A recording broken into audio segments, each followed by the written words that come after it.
Back with another garage sale finds video, and one thing from an estate sale. Thursday, not so much. I did find that funny car at an estate sale. That was $30, Evil Knievel. It is complete in the box with the instructions. That was $30. Based on the condition and everything, I think that should sell for over $100.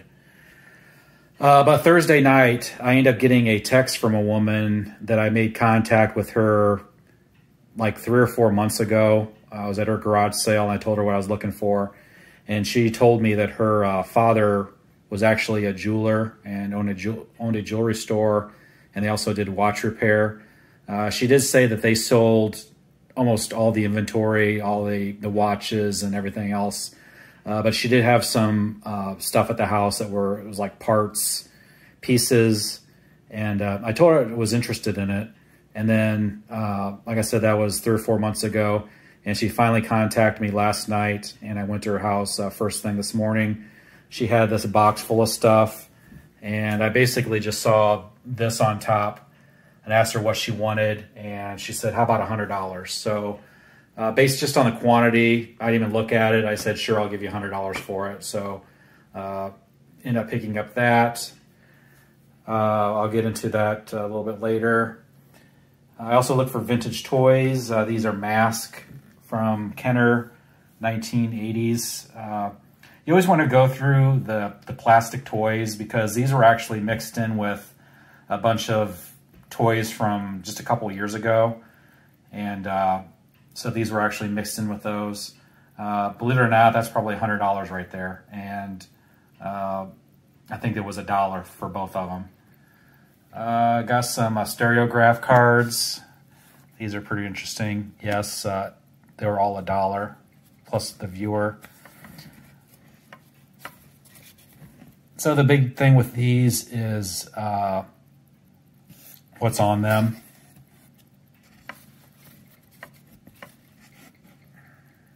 So I have a horse there, and a couple. It's like a few are colorized.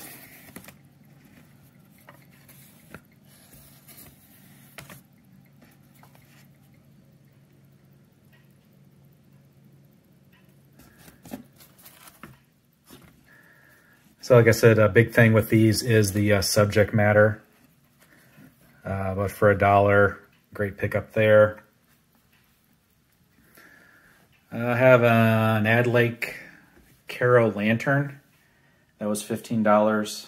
There's no railroad mark on it, but the condition on this is very nice.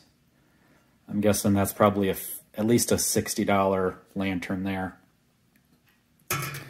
Depending on the railroad that would have been on it, those can sell up to probably $300 based on which railroad was on it. I ended up picking up a Game Boy SP.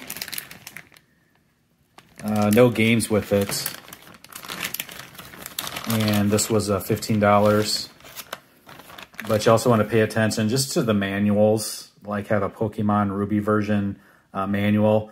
Believe it or not, just this manual sells for like $20. So I haven't even went through the other manuals. I'm not sure if there's any other Pokemon manuals in there. Another great buy. But I'll get into the watch type stuff. When she told me it was just junk, like parts, stuff for repair, pieces, I wasn't really expecting anything to work. But just because of the quantity that was here, I had no problem giving $100 per asking price. So I guess I'll just go into the pocket watches. Just a bunch of cases, and none of the stuff works. But I have an old Elgin. This one's missing the back. So, but this stuff still does sell for parts repair on eBay. And have a Illinois. You can see it's missing the second hand there, and obviously it does not run. But a lot of just cases. None are silver or sterling, anything like that. But still a nice little pickup included there. these are just some of the watches. I asked her when he quit doing the watch business. He said about 10 years ago. So I kind of thought that because there was some like newer type stuff in there from the last like 15, 20 years. So all this stuff is really nothing, just quartz. Some more parts and pieces in this one. A lot of movements in this one. So I did pull out a couple good movements I set off to the side, but really haven't really went through this too well to see what's in here. I didn't see anything like Omega or anything like that.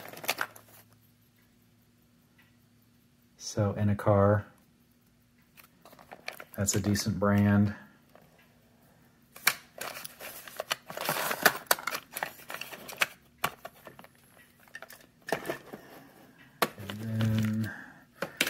I could actually use this type of stuff. Have some tools, watchmaker's tools, some screwdrivers,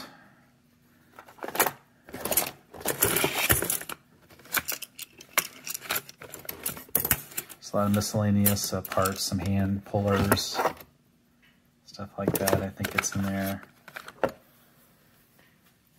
And then have this stuff over here, a bunch of empty cases, and actually one of the best watches, I think the best watch was actually mixed in with this, but yeah, just a bunch of empty cases.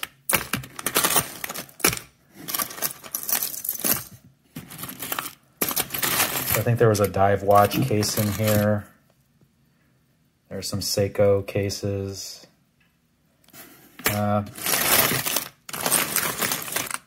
I'll have to go through that in more detail to see what's actually in there.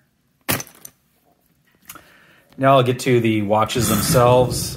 There's actually a few in here that actually run. So let's go through these. Have a Pierce. The ones on the left here don't run. And have a Longines movement there.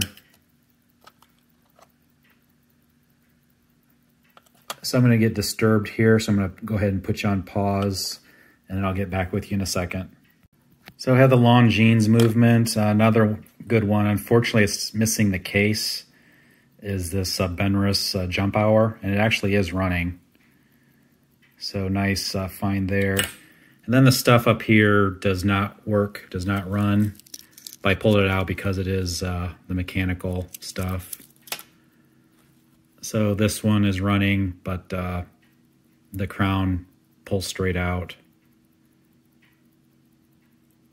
So Lord Windsor, another interesting one, this Caravel, like a UFO style watch. These don't run. Pretty valuable watch, this Hamilton. So it's a ladies Hamilton, is running. You can see the price tag he had on it, $20 back in the day. So I have the Hamilton running. Then just some little military style watches. This one was running and it stopped. So a Hawthorne military. And a Royce, that one stopped. Like I said, I really didn't expect any of these to run. And a Winton. This one runs, but you can't set the time. There's an issue there. And then probably the best 4 watches are going to be these. I think you call this brand Jungens. It's a German watch company. And it's the transistorized, so it requires a battery. I did stick a battery in this, and unfortunately it does not run. But even in this condition, I think I might get $100, close to $100 just for this one. So have that. Another kind of unusual one. This one, I think it was made by Zodiac. I did a little bit of research on it. From 1974, 1976. But I'm not sure how to set the time on this. I've been messing with it, and I cannot figure out how to set the time. It may be broken. That's why he had it. So I'm sure somebody will still buy that for parts repair. Then the two best pieces, I'll save the best one for last, even though it's broken. Another very nice watch, have a Bulova Oceanographer. So it's an N2, meaning it's a 1972. So a very nice watch there. That'll probably go into my personal collection. And then the best piece is this. Like I said, this watch was just thrown in with these watch bands and cases.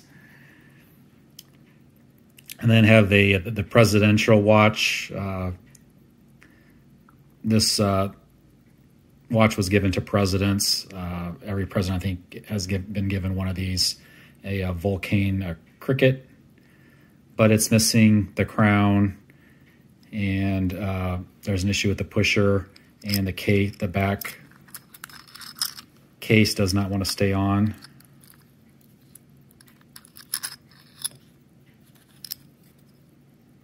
So I have the case back, Vulcan, and then the movement.